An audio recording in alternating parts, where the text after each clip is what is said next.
तो हेलो दोस्तों, भोजपुरी के पावर स्टार पवन सिंह पर हुआ हमला। दरअसल बात कुछ यह है कि पवन सिंह के कुछ दुश्मन उनके पीछे हमेशा लगे रहते हैं और आपको तो पता ही है कि पावर स्टार पवन सिंह ने जब से नेता बनने का निर्णय लिया तब से वह काफी पब्लिक के बीच में जाते रहते हैं। दरअसल उसी दौरान पावर स्टार पवन सिंह पर दुश्मन गैंग के कुछ लोगों ने पत्थरबाजी करने की कोशिश। वीडियो के मुताबिक खेसारी लाल यादव के कुछ फैंस ने ही पावर स्टार पवन सिंह पर की थी पत्थरबाजी।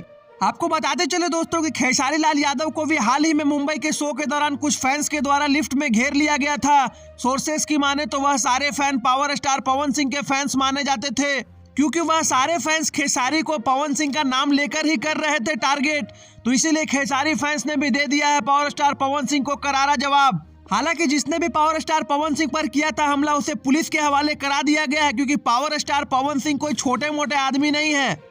और उस वीडियो को देखने के बाद पावर स्टार आर्मी में है काफी आक्रोश। खैर हम तो यही चाहेंगे कि सारे फैंस एकजुट होकर रहे, चाहे वह खेसारी फैंस हो या पावर स्टार पवन सिंह के फैंस, क्योंकि दोनों ही तो अपने भोजपुरिया माटी के लाल है। ठीक है दोस्तों, तो अगर यह वीडियो अच्छी लगी हो तो हमारे चैनल भोजपुरिया भास्कर को सब्सक्राइब जरूर करें और हम पर प्यार बनाए रखें। धन्यवाद।